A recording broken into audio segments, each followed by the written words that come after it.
Hi friends, I hope you're enjoying your summer. Gosh, I miss a lot of you, especially my fourth graders. I hope you guys are having a great summer, but I also hope that you are loving this book and reading along with me like we used to do in class. We're getting ready to dive into chapter 7, but before we do that, I wanted to talk about chapter 6. Do you remember what happened? He broke his leg.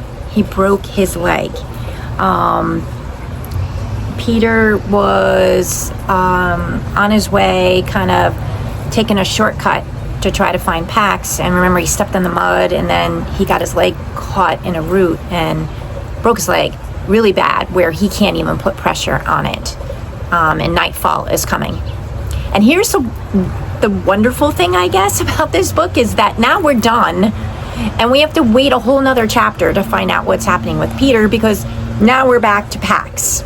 And remember that where we left off with Pax was he had met Bristle, the female fox, and Runt, her tiny brother. And he was amazed at their behavior and their ability to catch food, eat it raw, climb trees and all kinds of things. Because remember that Pax was rescued when he was a baby kit. And so he's really a pet. He didn't learn all of those instinctual things that Bristle and her brother did. So let's dive into chapter 7. Pax squirmed in pleasure at the solid, warm weight of another's body nestled against his. Half awake, he sniffed to draw in the comforting scent of his boy. Instead of human, though, he found fox. So remember, Bristle and Runt let him come into their den with him at night, but she said only for a night, remember, because she's a little suspicious of him because he smells of human. And so Pax wakes up thinking he feels someone next to him, and he thinks it's Peter, but realizes after he's awake that it's another fox. He woke fully then, curled against him. Snoring was the vixen's brother. Runt whimpered and fluffed his tail over his snout, still asleep. Pax pulled himself up sharply. He had no practice at dominance, but the situation left him no choice. Go back to your den. When Runt tried to nestle into his chest, Pax nipped him on the shoulder. Runt shook himself awake and rolled his feet. He didn't duck his head in submission, and he made no move to leave. Play, his position invited instead. In other circumstances, Pax would have welcomed the good-natured little fox's company, but he had no interest in tangling with Bristle again. And in fact, he had no interest in anything besides getting back to his humans. Pax fetched the plastic soldier he had cached and dropped it as an offering, then warned him away again. After a final pleading look, Runt took the toy in his mouth. Pax followed him out and watched until he slipped into a hole a few tail lengths away. When the thunderstorm had hit, short but violent, with whole sheets of sky splitting open in wrathful cracks, Pax had worked his way into the shallow entrance of an abandoned den not far from the one Bristle shared with her brother, before taking measure of his surroundings. Now in the pale light of the half moon, he took a moment to survey them. The hillside faced south. Here the roots of the trees seemed to claw at the sandy soil like the brown knuckles of clenched fists. Tucked among them, Pax saw 3 den entrances. Above this hillside, the forest rose to the north and west, back to the road. Below, a very grassy valley sloped away. It was an ideal location. The hillside perch provided little cover for approaching predators, while the line of trees protected the foxes from the north winds. The meadows smelled abundantly of life. As Pax took all this in, a tension deep within him loosened. It was the same way he felt as a kid when, after he pushed his food dish to the farthest corner of his boy's nest room 3 times. Peter had finally understood to leave it there, away from the cold north wall and with a view of the door where the father entered, sometimes in anger. Safe. So that's interesting that even though he was a pet, he kind of instinctually used his instincts to smell, to sniff, and he kind of guided Peter on where he wanted his bowl to be put in the bedroom because it was safe there. Very much like what the foxes do out in the wild, right? They're always monitoring for safety, security, and food. And so he was doing the same within the walls of the home that he was living in. But this place was not safe for him. Bristle had warned him that in the same meadow lived an older fox and his mate. He was already facing a challenger from outside and would not tolerate the presence of another lone male. And just then Pax saw movement below him. A broad-shouldered alpha with black and gray fur emerged from the brush halfway down the slope and marked a sapling beside him. The big fox began to groom, but with a paw still to his ear, he suddenly pricked his snout into the breeze. Pax bolted up the hill and plunged into the forest undergrowth. So Bristle's kind of letting him know that there's already kind of like a leader fox, and he's not going to like it if he finds that Pax is there. And so Pax notices that he puts his nose in the air. He's like, oh, I better get out of here. And he takes off for the forest. He picked up his own scent easily, although it had rained hard. Stopping only for quick licks of water from the leaves, he followed it back to the road. There, Pax caught the lingering scent of the military transport caravan from the day before, but no other traffic had passed since then. He settled himself on the fallen oak trunk again to wait. Who was he waiting for? That's right, Peter. Morning brought the shimmery buzz of insect clouds and the chatter of waking birds, but still no traffic sounds on the road. As the sun rose hot and dry, it burned off the rain droplets that hung from every green shoot. So he's waiting for a car. We know that Peter is on foot, right? So, well, not anymore. He has a broken leg, but he was walking, right? So he's expecting Peter to come back in a car. Pax was aware of his hunger now, but his thirst was worse. He had nothing to drink since leaving his human's house. His throat was parched and his tongue swollen and thick.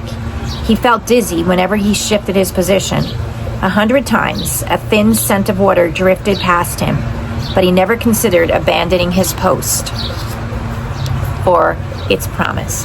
So even though he's super thirsty, he does not want to leave. He does not want to take the chance on missing Peter. His humans would come back here.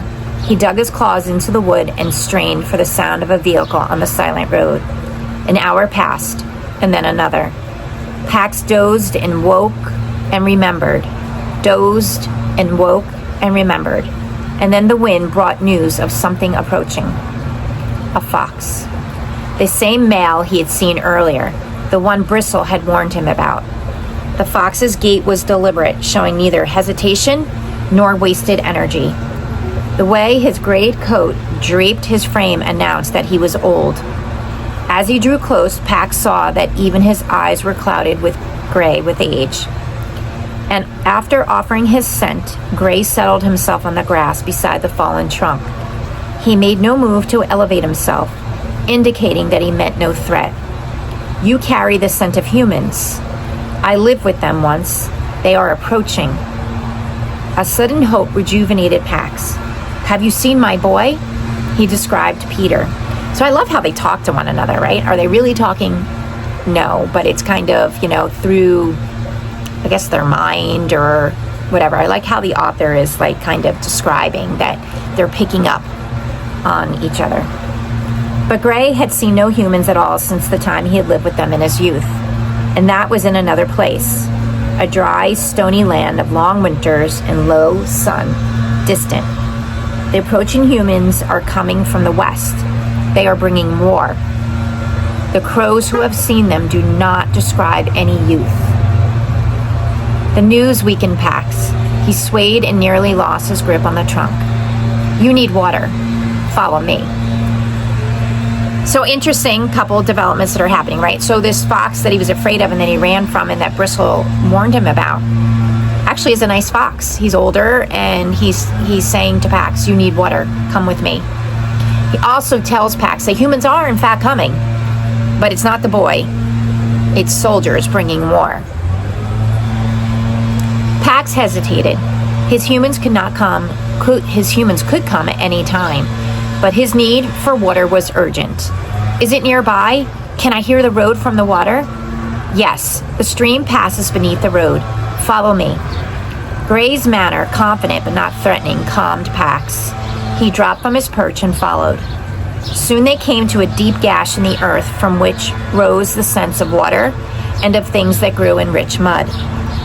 Pax peered over the edge and saw a silver brook, studded with black stones, glinting between green reeds and purple blossoms. Gray began to angle down cautiously. Lured by the scent of water, Pax scrambled past him, straight down the cut. Halfway there, he lost his footing and skidded the rest of the way. When he righted himself, he stared. The water tumbled past him as if from a vast faucet, larger by far than even the spout that poured water into the great white tub his boy bathed him in. He dipped his head.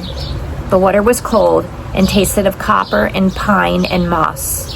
It rushed into his mouth as if it were alive. It stung his teeth and drenched his mouth and throat. He drank, and he didn't step away until his belly was taut, which means what? Strong or solid, full of water. Gray joined him, drank, and then invited Pax to rest with him. Pax cocked his head to listen intently to the still silent road above the culvert. I must be at the road when my humans come for me. Gray eased himself to the ground and stretched out. That road was blocked yesterday by the war sick. Pax thought back to the vehicles that had passed the day before, the ones that smelled like his boy's father's new clothing.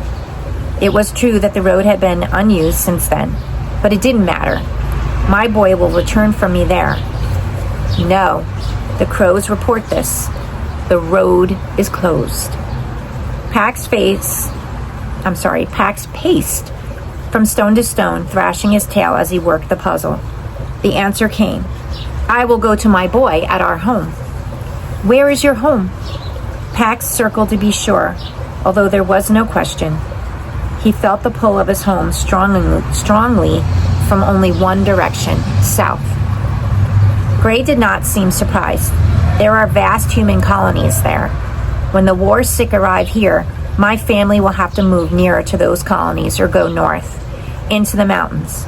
Tell me about the humans there, how they are to live beside. Again, the old fox's comportment soothed Pax. He came back and sat. I have seen many from a distance, but I know only two. Are they false acting like the ones I knew? False acting. What do you think that means? Fake, right? Pax did not understand. Gray rose to his haunches, agitated, and shared the behavior he had seen. A human turning away a starving neighbor, acting as if there were no food in his larder when it was full. A human feigning indifference to a mate she'd chosen. A human enticing a sheep from its flock with a soothing voice, and then butchering it. Your humans do not do these things, do they? Immediately, Pax thought of his boy's father pulling him from the car, his voice mimicking a sense of regret. Pax knew was false by the burst of lie scent he had given off. See, again, sensing, smelling. He turned back to the brook. As it spilled over a pair of stones, the current split and then reunited in a liquid silver braid. Pax was struck by a memory. Not long after his boy had rescued him, when he was still a skittish kit, a stranger had come to the door. Pax had watched from under a table as his boy's father had greeted a woman with a long silver braid streaming over one shoulder. His smile showed all his teeth, which Pax had come to understand meant, "Welcome, I am glad to see you. I wish you no harm." But beneath the smile, the man's body was rigid with anger and fear. Do you remember who this woman is with the long silver braid? It's Peter's therapist, right? Pax had been confused by this fear. The small woman was projecting nothing but kindness and concern. She kept repeating the word Pax had already come to associate with his boy, Peter, in a pleading tone. The man's full-teeth welcome smile remained frozen in place. but the room had flooded with the bitter scent of deception as he answered her. His chest had been puffed out in threat as he shut the door hard against her. Pax turned to the older fox. I have seen it. Not in my boy, never in him. But it is true of his father. The old fox seemed to age as he took this in. With visible effort, he rose on his haunches. Are they still careless? They were careless when I lived with them. Careless? They plow a field and they slaughter the mice living there with no warning. They dam a river and leave the fish to die. Are they still careless that way? Well, that's interesting, right? Destroying the environment, not realizing that they're affecting the animals, which infect the environment. And my fourth graders, we learned a lot about that last year, didn't we? Once when Peter's father was about to cut down a tree, Pax had watched Peter climb it to take down a nest and move it to another tree. On cold days, Peter brought fresh straw to Pax's pen. Before he himself ate, he always made sure that Pax had water and food. My boy is not careless. The old fox seemed relieved by his news, but only for a moment. When war comes, they will be careless. What is war? Gray paused. There is a disease that strikes foxes sometimes. It causes them to abandon their ways, to attack strangers. War is a human sickness like this. Pax jumped to his feet. The war's sick. They will attack my boy? War came to the land where I live with humans. Everything was ruined. There was fire everywhere, many deaths, and not only of the war sick, the adult males, children, mothers, elders of their own kind, all the animals. The men who were sick with the disease spilled their chaos over everything in their path. This same thing is coming? Gray raised his head in a howl that turned the air itself to sadness. West of here, where the war is already, where the humans are killing each other, the land is completely ruined. The crows carry the news. The rivers are dammed. The earth is scorched bare. Not even briars will grow. Rabbits and snakes and pheasants and mice, all creatures killed. Pax leaped to the path. He would find his boy before this war came. Gray followed. Wait, I will travel south with you to search for a new home. Follow me back first. Back to the meadow? No, the vixen warned me not to return. The vixen will never welcome you because you have lived with humans. Pax then caught a quick flash of the same scene he had watched pass between the vixen and her brother. A cold, howling wind, a matted pair of foxes in great distress, a cage of steel clamps, blood staining snow, and then, abruptly, nothing. But she's not dominant. Follow me back. We will rest and eat and then leave tonight. So that's the end of that chapter. So I'm glad that Pax has Gray, who's older and wiser and kind of looking out for him, and he's going to go with him. The description of the war is really interesting, right? And again, I keep talking to my fourth graders because I know we read Sadako, right? And we talked about the after effects of war, and war is never good. And in this case, Gray is explaining how it not only kills the soldiers, but it kills innocent people and animals, and it destroys the environment. And so they're under a time constraint. They have to get out because the soldiers are coming and they've got to go. And again, interesting enough, at the end of that where he says, well, Bristol said I can't come back, and Grace says she's not dominant. That means that she's not the leader. It doesn't matter what she wants. But he does explain to her, you have the scent, Pax, you have the scent of humans. And then again, he has that vision that,